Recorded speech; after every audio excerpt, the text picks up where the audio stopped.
मध्य प्रदेश में इस होली पर्व के दौरान आमजन को यात्री बसों की संभावित हड़ताल के कारण भारी परेशानी हो सकती है। दरअसल 2 मार्च से निजी बसों के पहिए थम सकते हैं।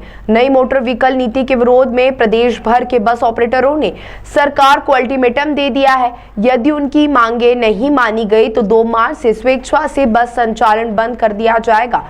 मध्य प्रदेश निजी बस ऑपरेटर्स एसोसिएशन ने 22 फरवरी 2026 को सागर में हुई बैठक के बाद बड़ा फैसला लिया है। एसोसिएशन ने सरकार को पत्र लिखकर चेतावनी दी है कि स्टेज कैरिज बसों के संचालन के बाद लागू की जा रही नई दमनकारी नीति को तत्काल वापस लिया जाए। पत्र में बताया गया है कि 24 दिसंबर 2025 को प्रकाशित संशोधित नियम और 29 जनवरी 2026 को किए गए संशोधन बस मालिकों के हित में नहीं है।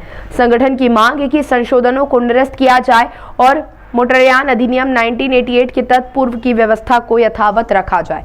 एसोसिएशन ने स्पष्ट कहा है कि कई बार सक्षम अधिकारियों से निवेदन करने के बावजूद कोई समाधान नहीं निकला। ऐसे में यदि मांगे नहीं मानी गई तो 2 मार्च से प्रदेश भर में बस संचालन बंद रहेगा। अभी 2 दिन पूर्व हम लोगों की सागर में पूरे मध्य प्रदेश बस एसोसिएशन की मीटिंग हुई थी।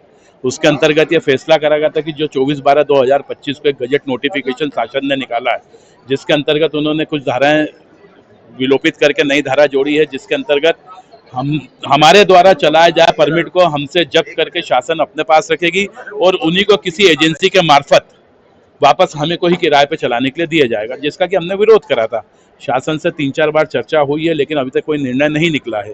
तो इस बार हम लोगों ने उस सागर की मीटिंग में तय करा था कि यदि 2 तारीख तक इसके ऊपर उचित हल नहीं निकलता है तो 2 तारीख से हम लोग अनिश्चितकालीन हड़ताल पे जाएंगे। उस संदर्भ पे आज हम माननीय कलेक्टर साहब से मिलने और उनको ज्ञापन देने हेतु आए थे।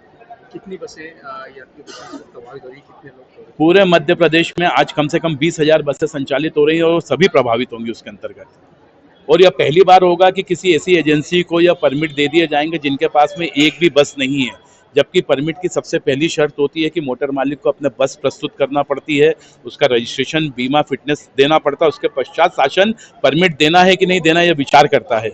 लेकिन जो नई नीति के अंतर्गत ये है कि किसी एक ऐसी एजेंसी को दे देंगे जिसके पास में एक भी बस नहीं है और हम लोगों को फिर उस वापस कॉल करके परमिट दिए जाएंगे और हमसे रॉयल्टी के तौर पे 3-4 रुपये प्रति किलोमीटर के हिसाब से शुल्क लिया जाएगा, जो कि पूर्ण रूप से अनुचित है। इसका किराया सीधे वृद्धि करेंगे तो जनता के ऊपर भी इसका प्रभाव पड़ेगा।